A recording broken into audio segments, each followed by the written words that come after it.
Welcome to Afros in the Diaspora. My name is Sarah. I am your host, and together we will vent, rant, laugh, and cry as we discuss the highs and lows of being an immigrant.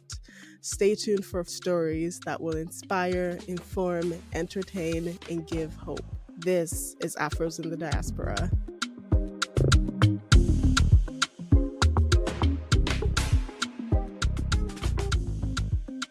Welcome back to another episode of Afros in the Diaspora. And today we have Chris. Chris, how you doing? I'm doing good. Yourself? I'm good. Welcome. Glad to have you. Yeah, I'm glad to be on too. So, We're going to start with a couple of icebreakers. Okay. So for the people, Chris is Ghanaian. So my first icebreaker for you is, what are the countries on the border of Ghana? what are the countries on the border of Ghana? Yeah.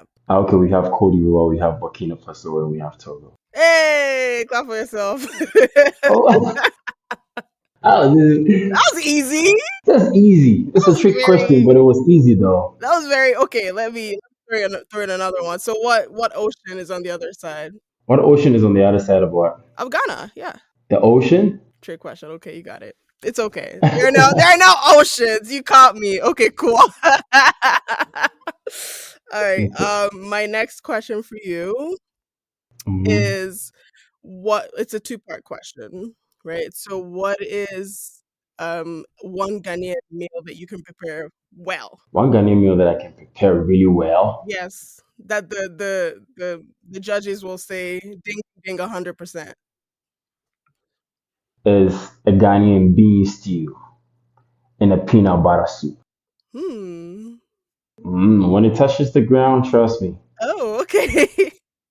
it's gonna break. The bean stew, I made one a couple of weeks ago, and when you eat them with a fried plantain and a fried fish or maybe a grilled tilapia, girl, I don't know. Okay. Sounds great. But if there's one meal you could eat forever till you die, one meal, will that be the meal or is there something else? That could be the meal, because that bean stew that I said I made them, because you have to eat them with rice or probably with some yams or something. So, but if one thing I can eat for the rest of my life is definitely going to be a yam and a bean stew. Yam and bean stew. Okay, now. Yeah, Well, yam and bean stew. thank you for answering those questions, even though they're just now I'm hungry, but it's all good. Yeah. Yeah, so we're just gonna talk about you for a moment. Like, share your immigrant story with us. Like, when did you move to Canada? How long have you been here? What were the circumstances? Just real quick. Okay, I've been in Canada since 2017, so approximately maybe 6 to 7 years. No, 7 years in May actually. Wow, time is really flying. 6 years, 7 years in May, because I came in on 14th May, 2017. That was a Mother's Day actually. So yeah, I quite remember it well. So it's 7 years in May. And yeah, my dad was already here, and he was a citizen. So, and maybe filing for like somebody who's above 18 is like is a hard thing to do. And I think my dad had done it like a long time ago, but the process and everything was just like like a seesaw battle, like the up and down here, some kind of like paperwork's now going through. So it was getting challenging for me to get here. So in 2011, like, that time the Canadian embassy was still alive. Like, you could go to the embassy and they could go through your documents and everything. But things didn't go as planned in 2011. So yeah, he kept on like, going through all the processes. And 2017, I had to join him over here. So Well, that's cool. yeah. So, like, what were some culture shocks that you experienced? Some things that were like vastly different from Ghana that like you're like, wait, am I in? Did I step into another dimension? Like, did you ever have one of those moments where you're like, please, where's the airplane that brought me here? Please take me back home. No, but for me, the typical things that would be that shock might be the weather and everything, right? The weather, or maybe the environment per se, the air that you breathe in or something. The air in particular here, it was super dry. it's still super dry, It is dry. Okay. right? Yeah. The weather itself is dry, but like back home is very humid. Like you could be sweating up all day, and so even when I came here, like I had a bunch of face towels and everything, and I never got to use them. I never got to use them because it was super dry, Right. and you couldn't even use them. Even if it's someone when it is very hot or something, you don't even get to use the face towel a lot. But in Yeah. Ghana, it was a 24-hour thing, so Because you're always sweating. you're always sweating. It's very humid, It's very everything, humid and and hot. so Same in Nigeria, actually. Yeah. yeah. And then the thing is, I had watched a couple of movies, so I was expecting it, and when my dad comes around, they will have a little bit of things to talk about, and when you see snow in the movies, you really really want to have how it feels like. So the first couple of months, you wouldn't get to know how cold it is. But when you become a part of the system and you know that it's a usual thing that you're supposed to go through for the 6 months and more, that's when you start getting frustrated about it. Right. So yeah. So that's one thing. And probably it comes to one thing that maybe I also had a problem with might be relationship, with people, with girls and stuff like that. So my ideas and my ideas and maybe my way of picking up on girls was totally different from what we have back home, right? Their ideas are different, my ideas are different. So I was having some kind of some relationship kind of problems and all that.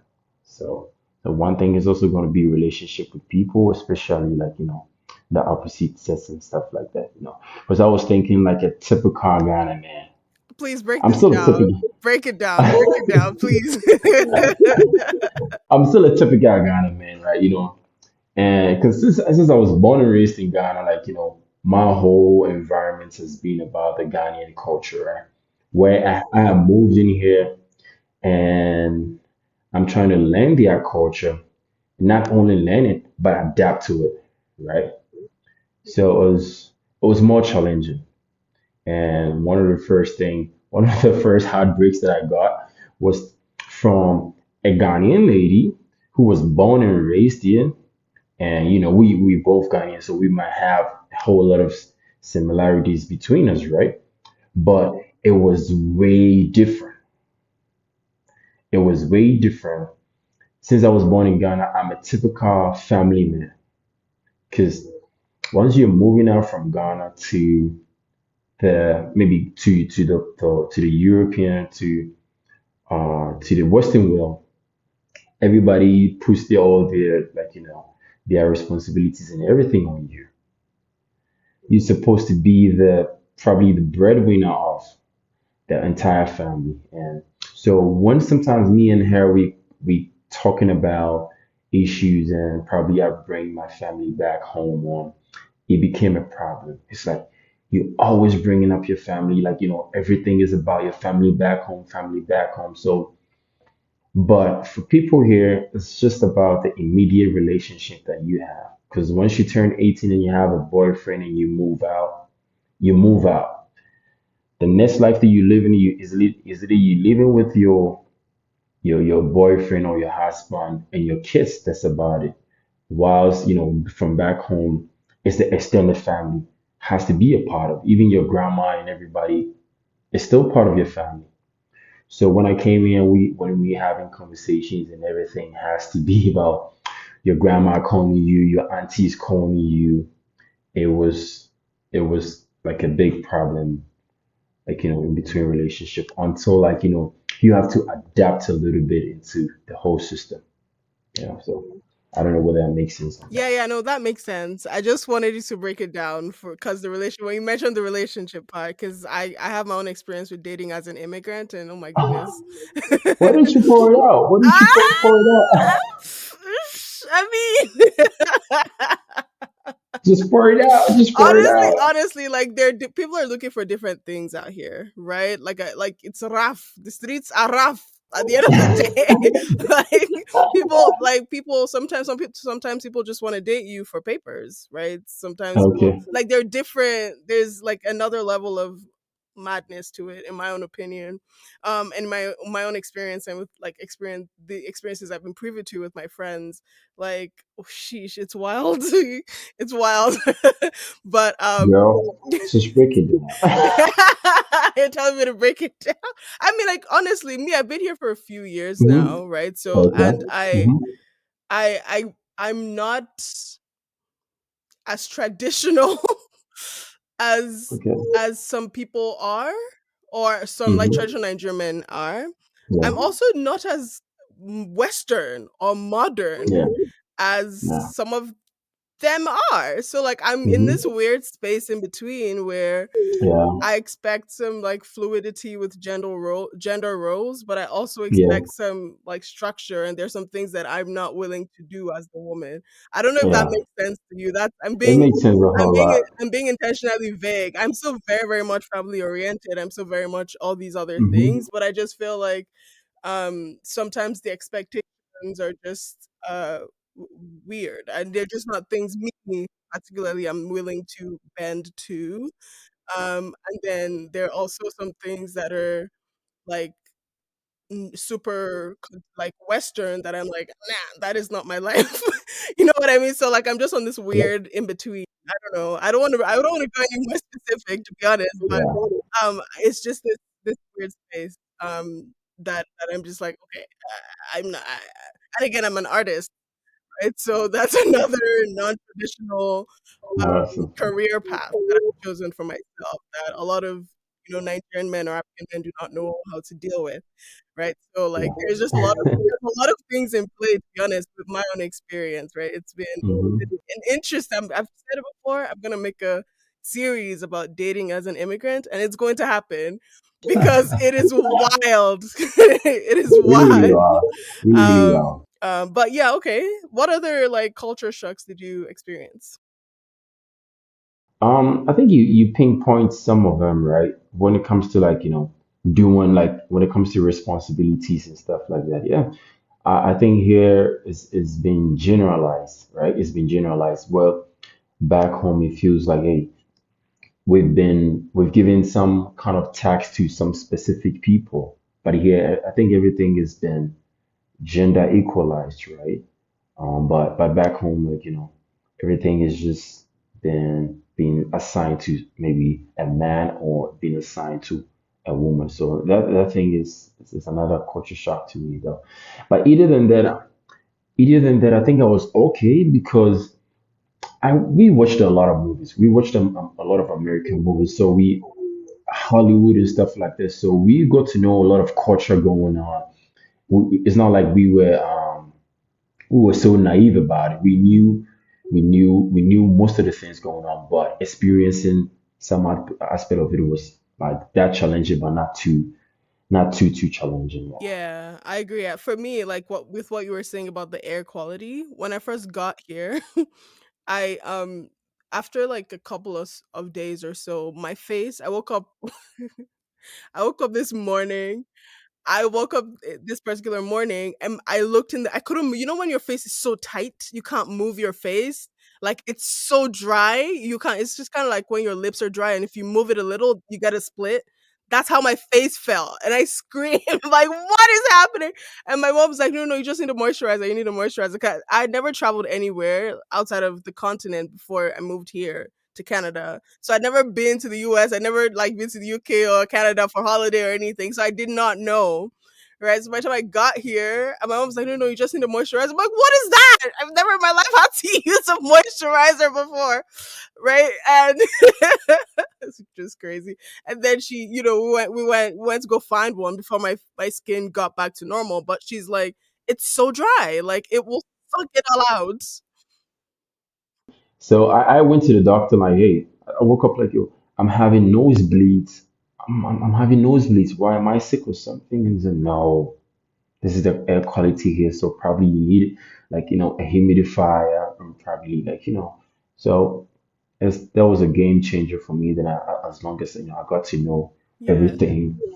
Yeah. So far so good. Yeah. Yeah, for me that nosebleed one is a bit wild. I'm glad like I've never had nosebleeds, thank God, because I would have lost my mind if that was like my welcome to Canada, like the air quality is so dry here. Here you go, a nosebleed. It would have been I would have been very dramatic about it. I'm not even gonna lie. Hmm. But yeah, no. Another thing I know experienced a lot is that it's way quiet. Like it's way quieter here.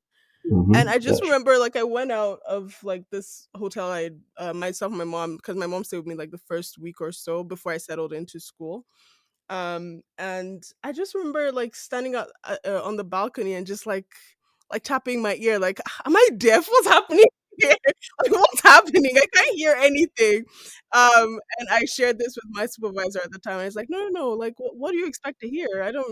And I'm like, it's just no is this normal?" And it's like, "Yeah, of course, because 'cause you're driving, no one is honking the horn, no one people are not Pokemon. yelling, Nope. you're not hearing music from the stores, you're not Nope. like, it's so quiet." So, like, that Nope. was another Nope. shocker Nope. for me, to be Nope. honest. Like, that was Nope. another, Nope. "Oh, I Nope. guess." Nope. Nope. Nope. Anyway, So that was it.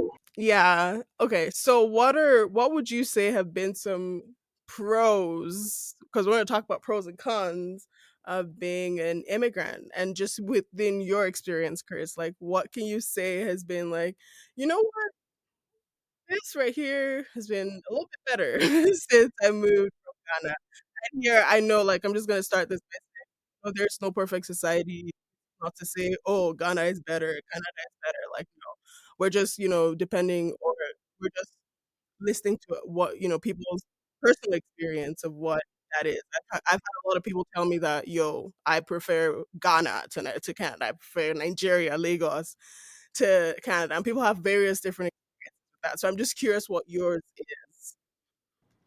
Um, for me, I think the pros outweighs the cons. Hmm. It's like it's such a like vast difference. Hmm. But if we were supposed to, honestly, if I don't want to make this like a more political talk or something, but if we were supposed to have good leaders, probably in our countries and everything, our country might be more livable than living here. Because here, I'm basically having no lifestyle. It's just like, yeah, you might have like, a couple of weeks for vacation, yeah, to go to other places and enjoy for that month. And yet you can't clock in back to work 24/7, paying for bills and stuff like that. Hmm. Yes, you might be making a whole lot of money, but you're still paying a whole lot of bills and taxes and stuff like that. Oh my gosh, not the Taxes, taxes. The taxes drive me crazy. taxes are good, probably just what how countries are built, right? But it's too it gets sometimes it gets too much. It's like, hey, the government is working with you probably in your 95, whatever that you are doing, right? So, but then again, you got work to do. You got money to honestly buy some of the things that you really want, right? So if we're supposed to have this basic thing probably in from where we're from, it would have been way better than living in Africa more than living here, right? Because yeah, it would have been more, but then again, since we don't have those amenities and stuff like that, yeah, we decide to troop in here just to find a job because here the country never sleeps is working 24/7. So like job is somehow there if you really want to work or something. Yeah. So I think I might have to change my mind on probably the pros outweighing more of the cons. But I feel like if we are supposed to have like as I said, like we're supposed to have good leadership and stuff like that, I would have chosen maybe Ghana and Ghana more than or probably Nigeria more than we living here, right? So I feel like yeah, jobs are ready, the systems are in place, and yeah, I think the systems that are in place because when you come here, the system fixes you. You don't have to fix the system. Like nobody has to tell you that hey, nobody has to tell you that you have to do this. The system fixes you. You know that the cops are going to arrest you if you do this. The cops are going to do this if you do this.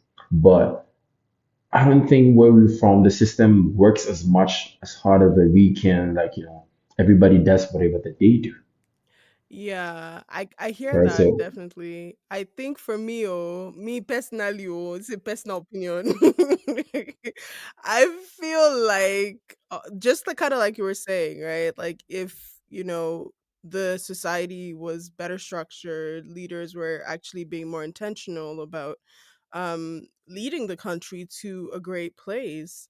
I don't think people will be trying to jackpot as they are right now. I don't know if you're familiar with that term. true, true, true, for That's sure. a I Nigerian term. realize. That's like run away or leave, Uh-huh. leave the country to settle somewhere. And a lot of people are even leaving Nigeria. They're like, the unfortunate part though is a lot of people leave. Let's say Nigeria, Ghana, wherever it is, and they move to the U.S.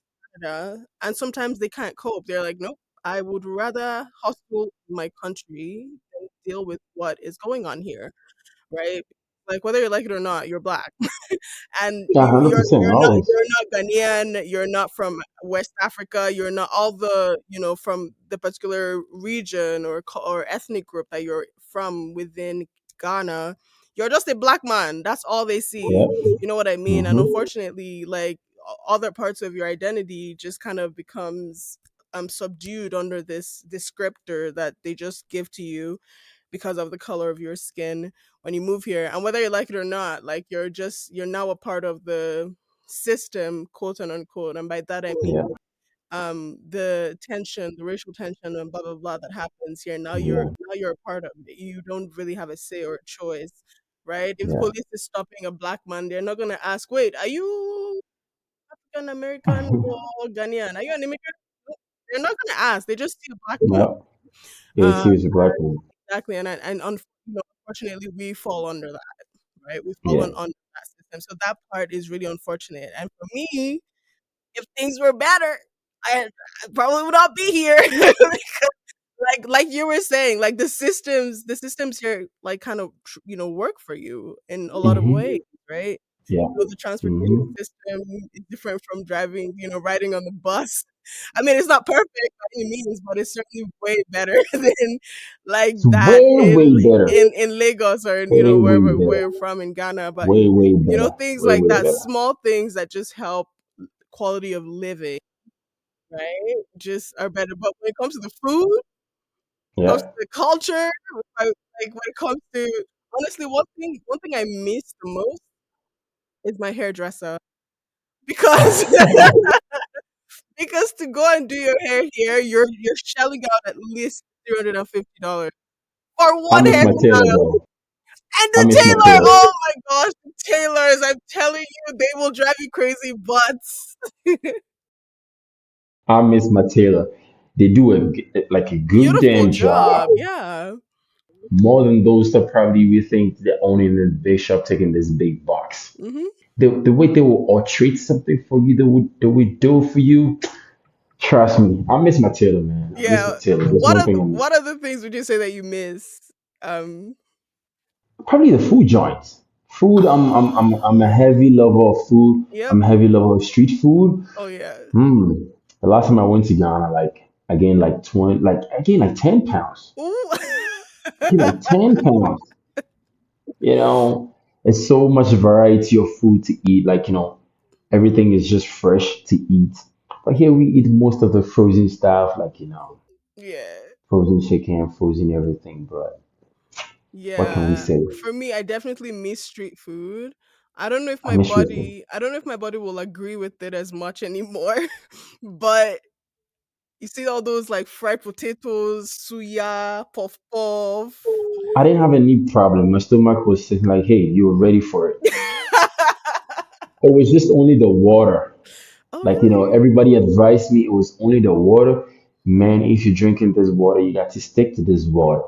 And it has to be like, approved brand. Because even here, one thing, even here, the basic water, Hmm. that the basic tap water that we have here is better than probably most of the high-end waters that we have back home. Right. Oh So God. Imagine. true, I don't know about true. that all. No, like we have a tap system, right? We have a tap system. Like, yeah, of course you can drink. For me, okay, for me, honestly, I don't buy the bottled water. I buy the filter. I buy the filter from Costco, the breeder from Costco. Then, use my tap water and everything. So that one is good for me. But if you're supposed to take that thing back home, it wouldn't work because we don't have a lot of filters coming out from even the tap water itself. You know that here we have a filter from the tapping system until you have to filter again into your Brita or something, right? But in from where you from, it's just coming straight from the down with a little to no filtration. Like we have the chlorum, like they put it in, but it's still not as healthy as it is. And the thing is, if I was back home for like those years, it was so accustomed to my system, so I wouldn't have a problem with it. But I've been away for like so many years, my system has changed into this system. So if you try to go back to that system, it's just having yourself like killed or something. So Not killed. yeah, no, I had people having diarrhea and stuff like that, and Because of the water. because of the water, yeah. So I would think it's actually because of the food. food and stuff like okay for me, I didn't have any problem with the food because I ate basically everything. It was the water that I paid so much attention to because that's what Okay, I everybody was see. preaching about. Right? That's fair. That's fair. Another. One thing I missed too is the mosquitoes. Oh no! I missed the mosquitoes though. How do you miss mosquitoes, I man? know, How? but they have a mosquitoes here. Of course they do during the summer. It's mad. It's a mad thing. The other mosquitoes are huge, and when they bit you, you feel it. But we have the smaller, the mosquitoes that are very, very tiny, but they are the most poisonous ones of Yeah, the them all. deadly ones. The deadly ones. But They they will. still have the big ones, but Yeah, yeah. No, I not as like deadly as.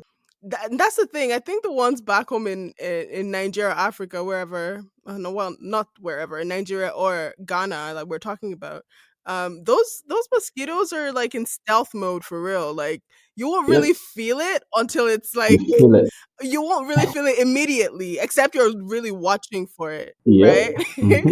But at night, that zzz in the ear, like, oh my gosh, I do not miss the mosquitoes. That's one thing I do not miss. But like during the summer, it's crazy. But I think my It body, I really don't know is. how, like, it doesn't matter how long I leave, I leave the Nigeria. Mhm. The mosquitoes still love me. I don't like. I still There are people that become allergic to mosquito bites. I'm not one Yeah. of them. The mosquito bites are like, "Hi, girl, long time." Like, but yeah, no. And another thing I miss actually, like the street food, like those like Mhm. traditional restaurants or bukas where they'll Yeah. make like the actual traditional meals. You see Yeah. in Lagos, pounded yam, ewedu, soup, all those things.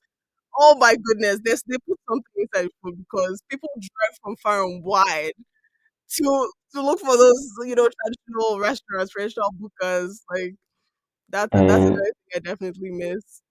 I think that we, the diasporas, we are making street food expensive now. Oh When I how? went to Ghana, it's like we've been praising them like, yo, this is the street food, right? And we went to eat this meal. It's made of gari, right? It's made of gari. Yeah. And honestly, to be honest with you, it's one of the best that I ever had. Yeah. If I touch Ghana right now, I'm heading straight to that spot. It was so good, but it was super expensive too. So I was like, Oh yo, really? In Ghana?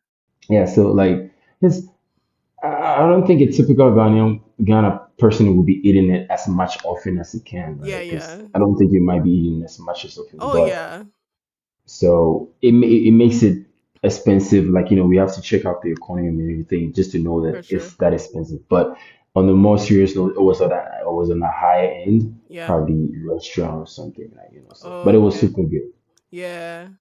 Another interesting thing I experienced when I first moved here is every before you buy anything, you check like the worth of the. So let's say you want to buy a handbag. Let me use a handbag for instance, and it says $20.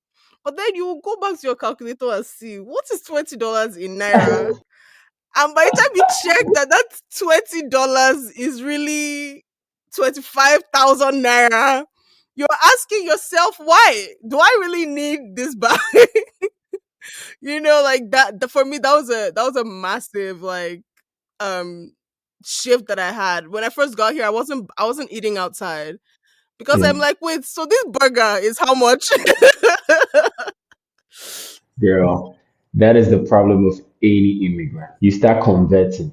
You're like a working calculator. Yep. Anything, you just move on to your calculator. You're just checking. You're just moving to the conversion rate just to check what's the conversion rate from this to naira, from this Mhm. to cities. Mhm. I did it. I think I did it for like 2 years though, Oh until man. like I did it for 2 years until I realized that, oh, no, you cannot be You living can't like be living you like are in this. Ghana. Yeah. You have to live like you're living in Ghana. So Right. like, mm, I had to stop after 2 years. But I still know guys that are They're still still in the checking conversion it. They're rate. still in that They are phase. more they are more than forest bureaus. So so like Yeah, no, and when I visited in 2022, then it was the opposite. So then if it's yeah. like, "Oh, how much is this?" Let's use a handbag again. "How much is this handbag?" "Oh, this handbag is 25,000 naira." And then you look at it like, "Oh, it's $15. $15. I want give it to."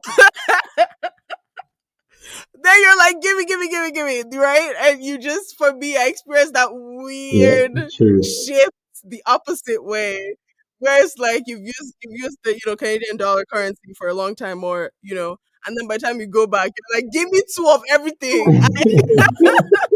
You're not rich, but it just like the pricing difference, like it's so much. Like if you want to buy food now, you're like, wait, how much is this? And then by the time you calculate it, wait, shawarma is how much again? You look, it's $5. My friend, give me two. Like anyway, that was a weird like shift I experienced when I No, no, visited no. I think again. everybody experienced it. My sister just went back home in December, and maybe the hair that she braids is like Oh $250. my gosh, yeah. And when she went back home, she paid like $30. It's like, yo, I wish I could have like I could have braided my all my hair for the year For the and bring it year, bring it back, back. yeah. I definitely experienced that. No, I definitely miss the hairdressers and like hairdressers, tailors, the food, December, like the party, dirty December as they call it. That one, no, I miss that a little bit. Anyway, but yes, no, you were talking about pros and cons. We went another direction, but let's come back to it. What are some cons that you'll say based on your own experiences here?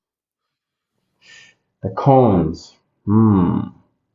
I think I think if you don't have a strong family, or probably you don't have people around you, you're gonna be a lot more depressed though. Because I think the depression rate in the Western world is too high though. That we're having. That's why probably we have so many drugs in the system, like just to curb depression, just to curb anxiety or something. But yeah, because I feel like if you're working more, like you're working more, you're getting more money, but then again, you're paying out more and being left with a whole lot of like a small chunk, like a small amount of money on you, it becomes more depressing. So um, it isn't that.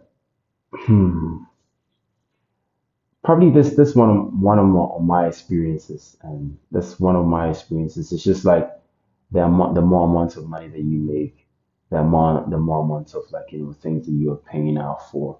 Mm-hmm. But yeah, so Yeah. for me, I think this is the depression kind of nature in the system. Yeah, it makes it unlivable to be here, though. Yeah, Yeah, it can be a lot sometimes. yeah, Adulting is by force, but it's also very adulting, expensive to be adulting, an adult. adulting. But like I hear you, like you need support, you need community. And I found that, back home it's very communal, right? It takes a Hmm. village, quote and unquote, right? But here Yeah. it's very, very isolating. Like everyone is by themselves, they're minding their business. Back home, like I remember like if we go to school and my mom is not around, we'll go to our neighbor's house, sit down, chill out, eat, sleep, and then they'll wake us up, oh, your mom is back, and you go back home. And but and that's just an example, right? Like during Christmas, my mom would share food to all our neighbors, and we'll receive food back. And during Eid, the Muslim holiday, they would share food to us because we like it's just part of that community thing. It did not matter religion, it did not matter your own like ethnic group or whatever. Like neighbors are neighbors, they're family, right? But here I don't really know who my neighbors are. And like that is true for most people that live here. Like it's really, really isolating. Everybody's just on their own, minding their business. It's very, by yourself. And so it's very easy to feel alone for sure. What about your cons and probably I said that like tell me some maybe it might trigger some of my part for me to bring it in. For me, oh, some cons I've experienced. I mean, I've experienced some microaggressions, macroaggressions, some racism. Yeah, yeah, yeah, yeah, So that is definitely a con. yeah. Sometimes people are not as nice. I don't know. I don't know how else to say it. I Yeah. think that's like a tough part. But yeah, no, like so that's and the health system is not always It's I know not I know that. I know that people are like, "Oh, it's free." Awesome and amazing. No, It's awesome and amazing that it's accessible and free, but that comes at a price, right? comes with a hefty It price. comes at a price because people that are really, really that really need help because it's not urgent and you're not dying at the moment, they'll send you back home with like painkillers or something, Yeah. right? So And sometimes you have to insist on yeah. like I need X-rays, I need this and I need that, especially as Black people. Like that also honestly comes into play. Hmm. Like whether we like it or not, Black people or Black mothers are the ones that die the most in during childbirth in North America, a society that's supposed to be more evolved, right? Like Yeah. out of people that go to give birth, Black women are the ones that die the most. The mortality rate is crazy. Hmm. And that's just because people are dismissed when they say they have pain. Yeah. They're dismissed when they say they have one issue or the other because it's fine. Oh, just take an aspirin and you'll be fine. But and they get home and they don't make it or they die there before they leave. So that's another really like really tough part. And I also feel like sometimes as accessible as opportunities are, they're not that accessible. They're not as that accessible. They're They not are not that. they're really not because like I heard someone say once, and I probably said it on this podcast before, that if you submit your application, like your resume, if the person looking at it cannot say your full name, Mhm. if it's not in English, they'll throw it to the side. Like seriously? I I've never heard that before I've though. heard that. I've heard that. I've heard that. I don't know how true it is because I heard it on Instagram, but that was also really tough. Like, oh my goodness, Wow. you know what It's I hard to deal mean? with that. Yeah, yeah, I feel like honestly for me, I feel like there are a few things. The society here, like for the most part, people are good. Um, but I think the isolation, the loneliness is a really big deal. I think that and like there's still crime here. Like people still rob and steal here. I had my car stolen before. Oh really? Yeah. So like when I hear people say, "Oh, I can just leave my door closed without locking it and everything." No, you can't. Oh no. There's still thieves here. People still steal and rob. Like that's not a lie.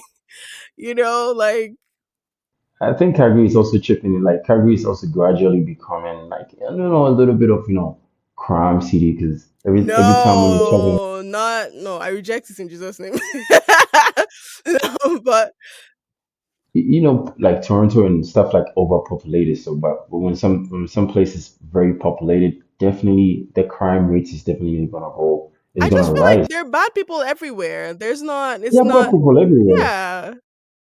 But probably the yeah the crime rates in Calgary are probably a little bit rising. I don't know why it's that, but since we've been here, I don't usually get to hear most of them. But now I've been hearing a lot from that too. But Yeah. it's just gonna be good. It's just gonna be good. So any other pros or cons that you want to share? Um, I think as I said, like the prawns will definitely outweigh because the system is structured that everything is in place, Things work. health system, Yeah. everything. Things work. Things are working for. It's not. It's not like it's working for everybody, but the system is working for the general masses, right?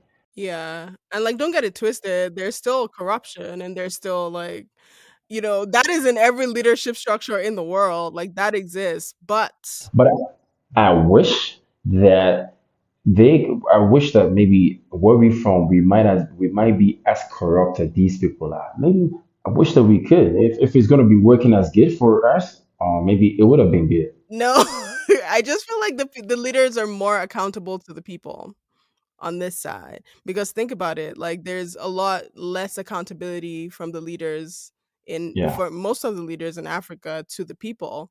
They would just rather like create their own form of democracy where they force people to vote for them, or intimidate, or like just do whatever it takes to be in power and to shut people up, shut up the opposition, right? Like that I just feel like here people like go on strike, they do riots, they do walkouts, they'll stand in front of city hall and say their piece and walk on the street and have their parade and have their, but like they tried that in 2020 in Lagos, and oh my goodness, it was a massacre. It was horrible. And it just, yeah, that's So to buttress that point, I think we in 2000 and I think in 2020, Caribbean was supposed to host like the Winter Olympics, right? They were supposed to host the Winter Olympics, right? And they had to give the vote out to the general populace just to vote whether they wanted it to be held here, right? So for instance, if it was back home, nobody's gonna tell you that, hey, we're gonna hold it or we're not gonna. But here, they just release it to the general populace to vote whether they want it to be held in Calgary or not. And it never happened because they said that if it was supposed to be done here, the taxes and everything that were gonna go up. Their reason was it so they didn't want the taxes to go up after the aftermath of the whole Olympics and everything. But for us, they don't tell us anything. If you're gonna host it, they're gonna host it in their own benefits and stuff like that. But here, they are putting the people like over there. the people actually have a say, they have a voice. Like, They have a say, they have a voice and stuff like that. Although it is gonna be corrupt, but of course, there's always gonna be someone who's gonna. But honestly, in Lagos, who's saying your papa? They're not sending you message.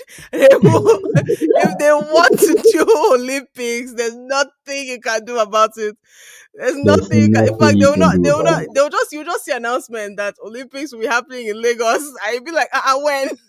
There's nothing you can do about it. Yeah, I think that like, yeah, the fact that people here have a say, there's freedom to actually, there's real freedom of speech for the most part. Again, no society is perfect, but there's real freedom of speech for people to like disagree with the government and make it be known that we do not want this or we want this. We don't But want like I them. think our leadership for the most part in Africa are like, we will just do what we want to do. They'll be okay. Like, And the next 4 years, we're still gonna vote for the same kind of see, people. I don't want to think about that. So I think everything depends on the system because here is very well structured compared to us where it feels like we don't have a strong foundation in everything, right? So it makes you just want to leave, right? People make So up the system. The system is not brought from the skies. Like human beings create those systems, maintain those systems, right? Unfortunately, those systems benefit the few more than the masses, right? So like those few people are you know insisting or um against the change that needs to happen for a system to benefit all instead of a few. So I think that's where like if people could just be a little more considerate of how things affect everyone, and anyway, da da da da, all that will help. That would help make the place more, reduce the jackpot syndrome. People may no longer want to jackpot. and I don't know whether that might take it too long or something. I don't know. That one did God hand. we've talked quite a bit, and I want to thank you so much for your time. I just want you to just leave us with a little bit of wisdom, just a word of advice, a proverb that you can just sprinkle on our brains here that we can take with us. Um, uh, it wouldn't probably be a word of advice, right? But honestly, when I'm in town, right, and I see a black man, I decide to just do the wave thing, hey brother, how's it going? But I think that we have the more frowning Africans towards more like than ever. Like I see a black man in a non-black area. What do I have to do? Just put on a smile to a fellow brother, right? But then again, you see a frown coming like, yo, do I owe you something? I don't owe you anything. I'm just trying to be your brother to you, right? So I think like yeah, if we are in a non-black area or in a non-black country or something, just just do like just to smile to one another or something. Because after all, we are all brothers and stuff like that. And when you come here, when you move in freshly to anywhere outside of Nigeria or Ghana, please do well to save. Because I feel like when we get here, I don't know who we are trying to impress or something, but at least get yourself a good foundation before probably you start doing things that you want to do back home. All right. So get your foundations right before you do things you want to do, or else when you come in, you start getting this small amount of money, and you're still in your conversion rate. Because when you come for the first year, you'll be converting every money that you get. If it's $600, like you're converting it, and you'll be converting. Hey, I have lots of money, and you'll be sending monies back home. But when you start improving in well, like in your area of living where your apartment and everything are going higher, your prices, you're paying this, you're paying that, then you get to know that, hey, you could have saved more. So when you come in here, try to save as much as you can, better yourself each and every day before you want to do anything back home. Because if you're living here, you're living here. This is your life now.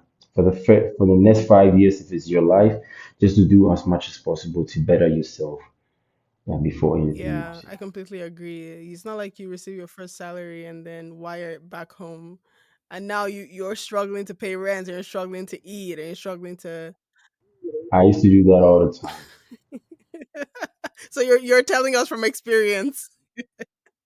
From experience, for sure. From Yeah, experience. So awesome. Thank you again, Chris, so much. I really appreciate you for sharing your time and your stories with us here today.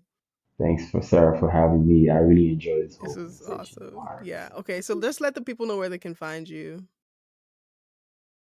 Yeah, Instagram. Yeah, Instagram. Probably I'm most active on Instagram. So it's King_WADDLE. King underscore Waddle.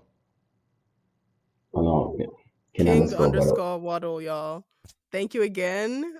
Yeah, Thank you again for 100%. being here. Really appreciate you. And Exactly. yeah, until next time, guys. Bye. Bye.